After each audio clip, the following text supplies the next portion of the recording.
साथियों को जोहार, जय आदिवासी। साथियों,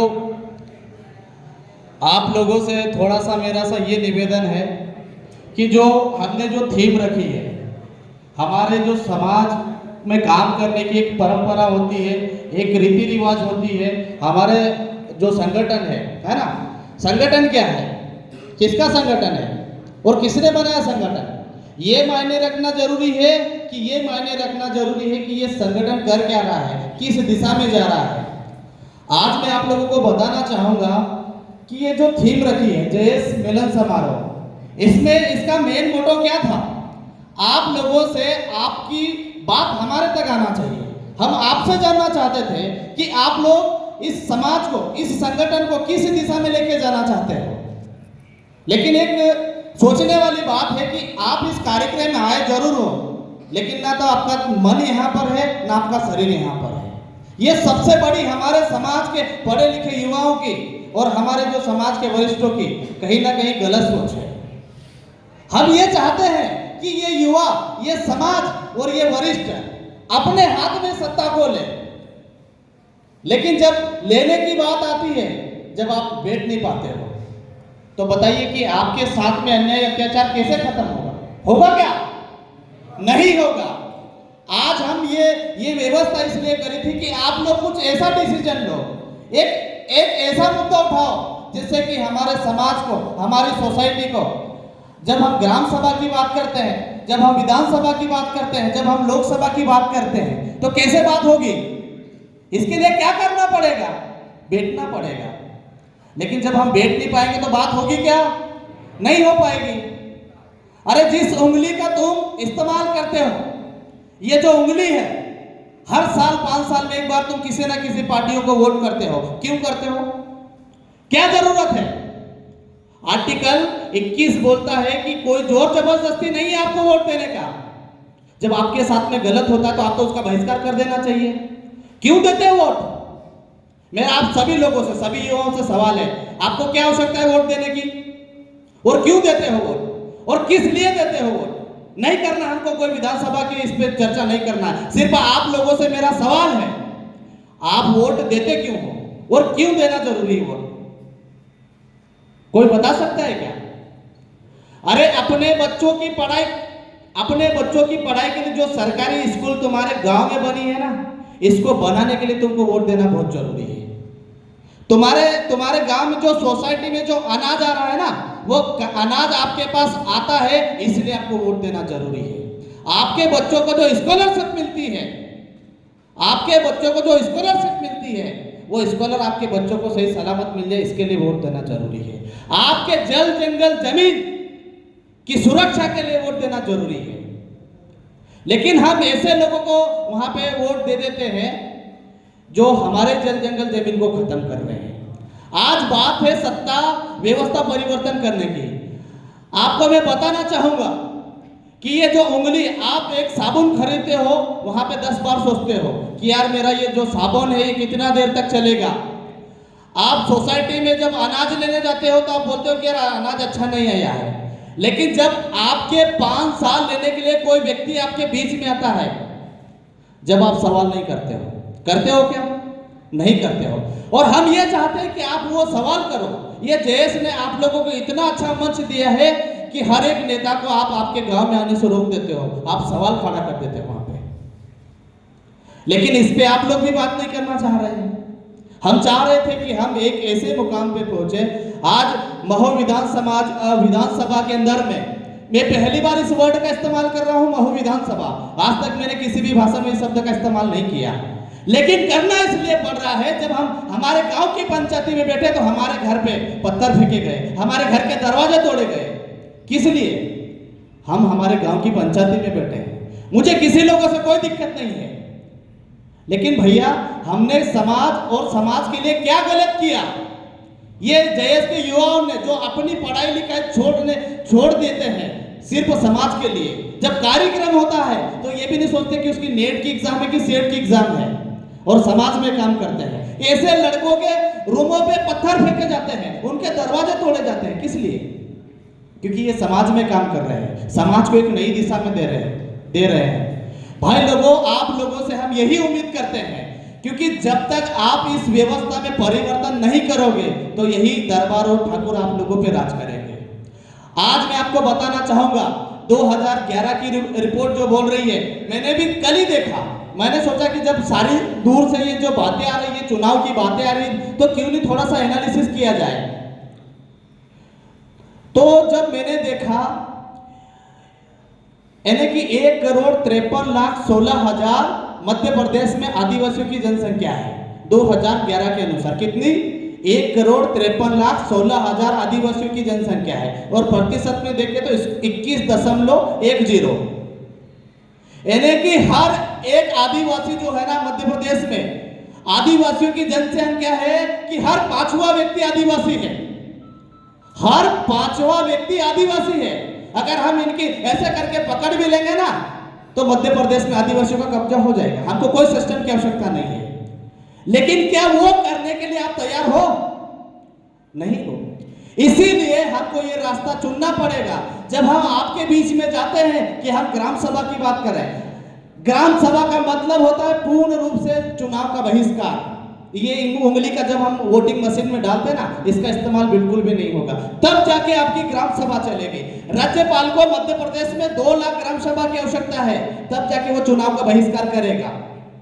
ये करने के लिए तैयार हो आप लोग? क्या हो? क्या चुनाव का बहिष्कार करने के लिए तैयार हो? क्या नहीं करेंगे। मुझे मालूम है, अगर मैं मेरे पिताजी को भी बोलूंगा तो बोलेगा अरे बेटा रहने दे, कोई मतलब नहीं, अपना से कहीं नहीं होगा। तो ये सोच कौन परिवर्तन करेगा? ये सोच को कौन परिवर्तित करेगा? हमको करना पड़ेगा। हम सभी युवाओं को करना पड़ेगा। आज महू के अंदर में हमारे 2011 के अनुसार 87,000 वोट है, लेकिन वही बात है कि बिरसा मुंडा और टंटे भील के आधे इधर और आधे इधर, और बीच में 2-4 जयेश वाले। तो बोले जयेश वाले क्या करेंगे? अरे भैया, आज आप बताइए, इतने इतने बड़े कांड हो गए हैं। ये नेता और मंत्रियों थाने पे जाके हमारे लोगों की लिस्ट दे के आते हैं। एक बंदे को भी गिरफ्तार किया क्या? आज तक एक बंदे को भी किसी ने उंगली उठाई क्या? इसलिए क्योंकि हम जो काम करते हैं वो संविधान के दायरे में रह के काम करते हैं। किसी को छुरा दिखाना हमारा काम नहीं है। हमको दिखाना सिर्फ संविधान दिखाना है। बाबा साहब बिरसा मुंडा टंटे भील की ताकत दिखाते हैं। हमको किसी को दबाने की आवश्यकता नहीं है। अब ऐसे लोगों को अगर यहाँ से उखाड़ के फेंकना है तो हमारे पास एक ही ऑप्शन है, ये उंगली सही जगह करना पड़ेगी, तभी जाके सत्ता परिवर्तित होगी। और इसके लिए हर एक युवा को तन मन धन से काम करना पड़ेगा, तभी जाके हम हमारी ग्राम सभा को सुचारू रूप से चला सकते हैं और हमारे युवा सही तरीके से इस व्यवस्था को चला सकते हैं। इसके लिए क्या प्रयास करेंगे? अभी हम चुनाव की बात कर रहे थे। चुनाव की बात करने की वजह से बहुत सारे युवाओं को ऐसा लग रहा है कि यार जयेश आज चुनाव की बात कर रहा है। हमने तो ये भी शपथ ली थी कि हम कभी चुनाव नहीं लड़ेंगे, जयेश कभी चुनाव नहीं लड़ेगा। लेकिन जब आप लोग जयेश को सहयोग नहीं करोगे, जयेश को आगे नहीं बढ़ाओगे, तो कैसे काम चलेगा? जो ये युवा है अपनी पढ़ाई लिखाई छोड़ के आज समाज में दिन रात मेहनत कर रहे हैं, इनको पुलिस वाले परेशान करते हैं, इनको नेता परेशान करते हैं, इनके घर पे पत्थर फेंके जाते हैं। उस व्यवस्था को कैसे परिवर्तन करेंगे? कोई बता सकता कि हम कैसे परिवर्तन करेंगे? अरे जब पूरे मध्य प्रदेश में हमारे 46 विधायक है, 6 सांसद है, उसके बाद में भी आदिवासियों की जमीन भी जा रही है, आदिवासी बहन बेटियों को नंगा भी घुमाया जा रहा है, भाइयों को गाड़ियों से घसीट घसीट के मारा भी जा रहा है। तो ऐसे लोगों को हटाना है और इन युवाओं को वहां पर भेजना है, तब जाके आपकी बात होगी। ऐसे बात नहीं होगी। आप लोगों को मालूम नहीं है, लोकेश भाई पे भी हमला हुआ है, हमारे पे भी हमला हुआ है। इसलिए बताइए क्यों? क्या कारण है? हमने किसी का घर उजाड़ा क्या? हमने किसी को गाली दी क्या? इसलिए कि ये समाज अगर तैयार हो गया तो नेताओं की रोटी खत्म हो जाएगी, उनका राजनीतिक करियर खत्म हो जाएगा। तो आप चाहते हो कि हमारे युवाओं को राजनीति में इंटरफेयर करना चाहिए कि नहीं करना चाहिए? अगर आप लोग नहीं करोगे तो हमारे लोगों को वहीं जाना पड़ेगा, कांग्रेस और बीजेपी के पास में। आने वाले चुनाव में हमारे लोग कांग्रेस और बीजेपी के पास में जाएंगे या जयेश के साथ में रहेंगे? आप ही बताइए, कांग्रेस के साथ में जाएंगे या बीजेपी के साथ में जाएंगे या जयेश के साथ में रहेंगे? तो इसके लिए हमें क्या प्रयास करना पड़ेगा?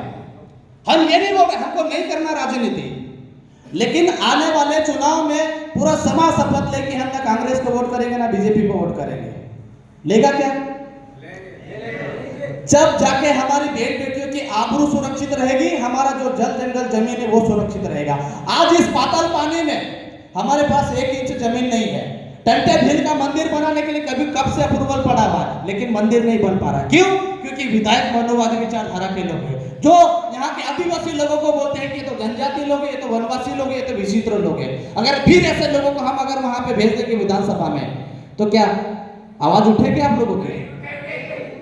फिर हमारे लोगों पे गोलियां चलाई जाएगी, हमारी बहन बेटियों को लूटा जाएगा और कस्टडी में अर्जुन जैसे लोगों को मारा जाएगा।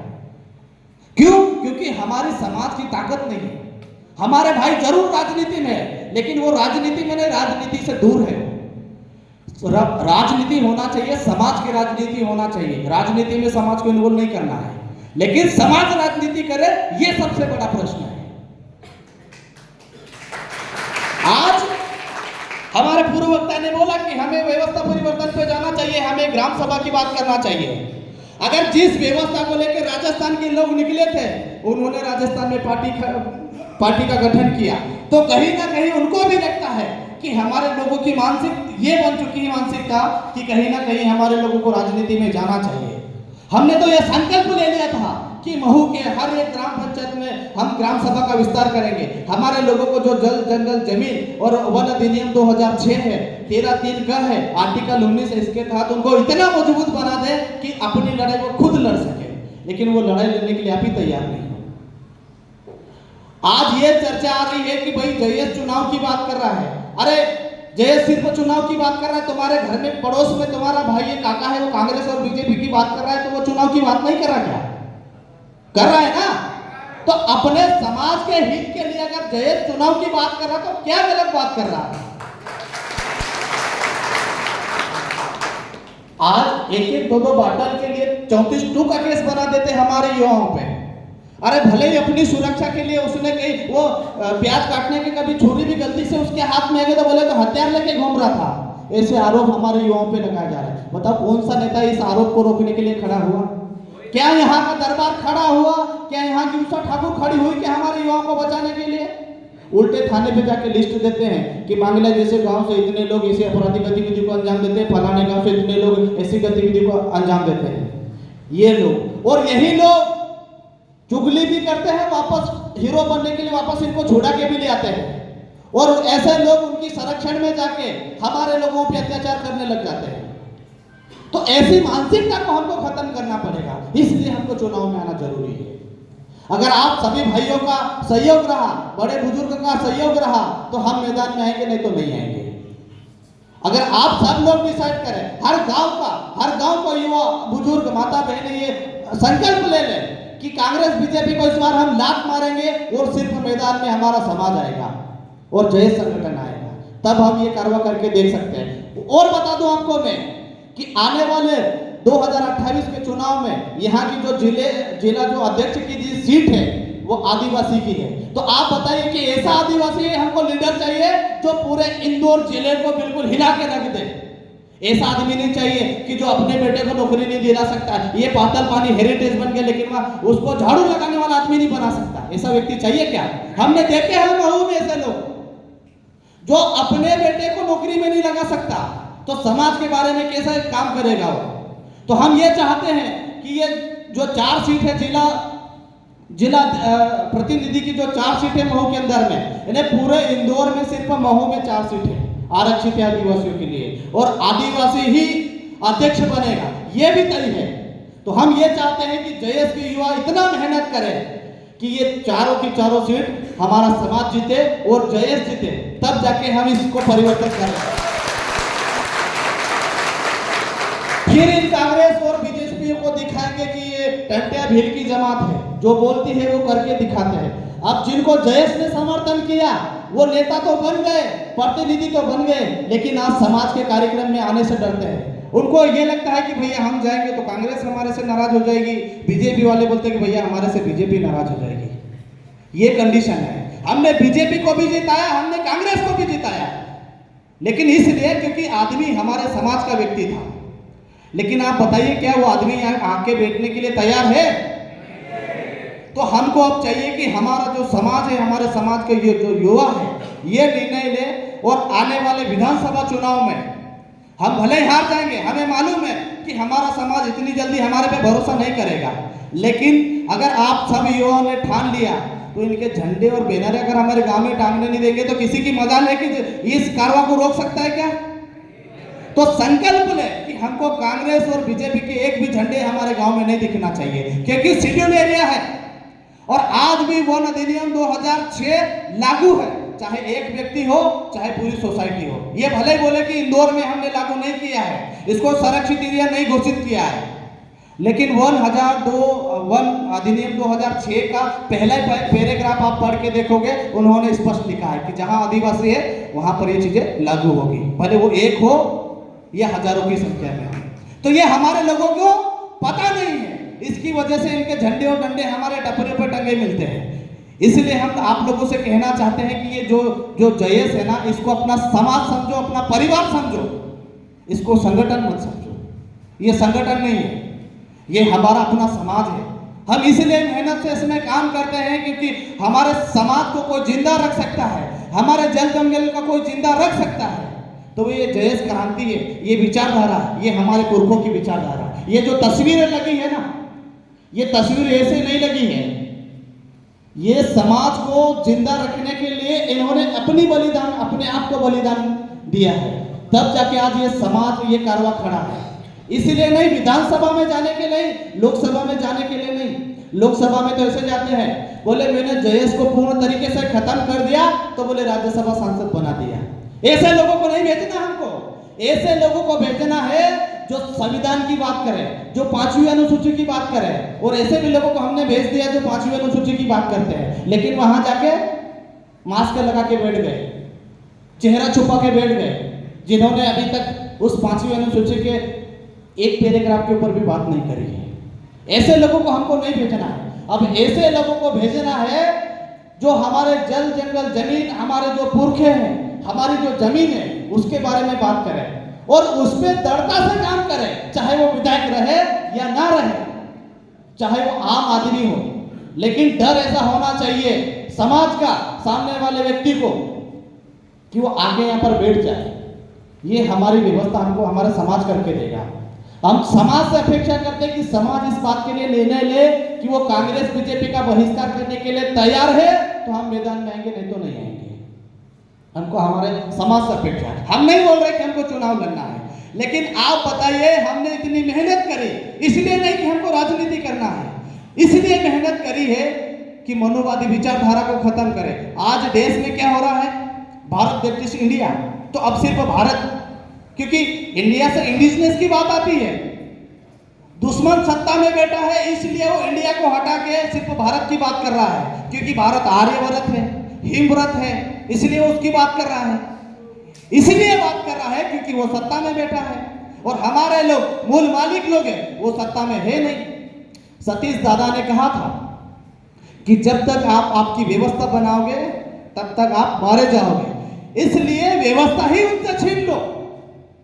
क्योंकि बिरसा मुंडा का कहना है कि जल जंगल जमीन अब मांगने से नहीं मिलेगा, अब छीनना पड़ेगा। तो इसलिए आप दृढ़ संकल्प होकर ये संकल्प लें कि इनसे हम इनकी सत्ता छीन लेंगे।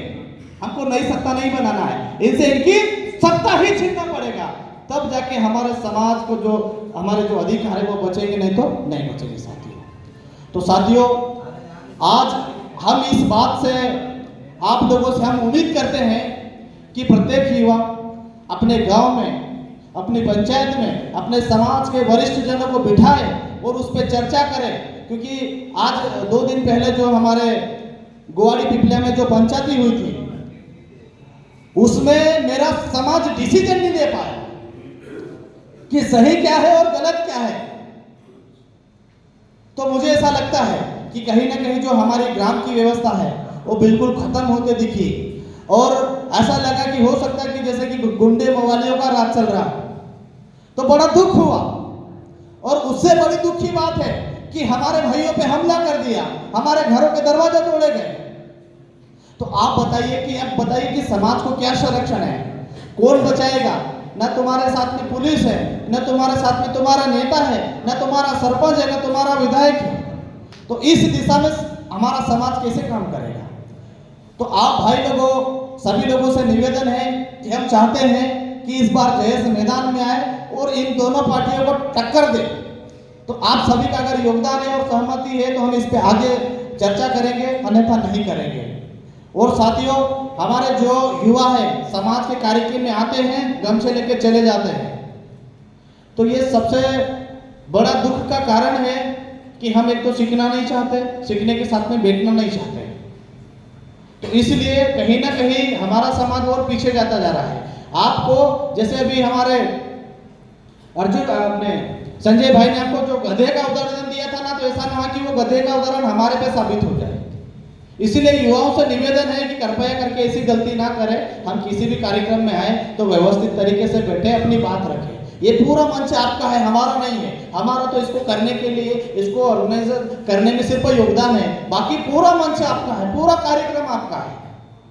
लेकिन उसी कार्यक्रम में अगर आप नहीं बैठोगे, आप अपने समाज को नहीं समझोगे, अपनी जिम्मेदारी को नहीं समझोगे, आज मैं हूँ, कल लोकेश भाई है, अगर इन लोगों के साथ में कुछ हो गया, हम कहीं चले गए, तो फिर समाज की जिम्मेदारी कौन लेगा? यही तो हम चाहते हैं कि समाज की जिम्मेदारी हर युवा ले। आज ये जो जयेश का गमछा है, ये मामूली नहीं है, हमारी जान पे बनी यही है। एक एक युवा जो इस जयेश में काम करता है ना, वो यही सोच ले कि जयेश ही हमारा परिवार है, हमारा सब कुछ है। अगर हम हमारे समाज को हमको बचाना है तो कांग्रेस बीजेपी की चुंगल से छूट के हमको हमारे समाज को खड़ा करना पड़ेगा। हमारे जो बड़े बुजुर्ग हैं जो आए दिन कांग्रेस बीजेपी की बात करते हैं, उनको उन मानसिकता से निकलना पड़ेगा। आज मणिपुर जल रहा है, कांग्रेस चुप, बीजेपी चुप, आज हमारा राष्ट्रपति चुप। अभी G20 सम्मेलन का एक आपको वीडियो आया होगा कि जो फुटपाथ पे सोए हुए जो मजदूर हैं, उनके ऊपर तिरपाले ढकी जा रही है ताकि विदेशी लोगों को ये नहीं दिखे कि यहाँ पे गरीब लोग रहते हैं। तो बताइए कि ऐसी व्यवस्था तुम्हारे लिए क्या काम करेगी? तुमको आंकड़ा बताया मैंने कि हर मध्य प्रदेश का 5वां व्यक्ति आदिवासी है, लेकिन आदिवासी की क्या कंडीशन है? अरे वो चंगू मंगू बम्बड़ों बड़े बड़े सम्मेलन कर रहे हैं, इंदौर में आके भाषण दे रहे हैं कि अगर सत्ता परिवर्तन करता है तो हमारे पास आओ।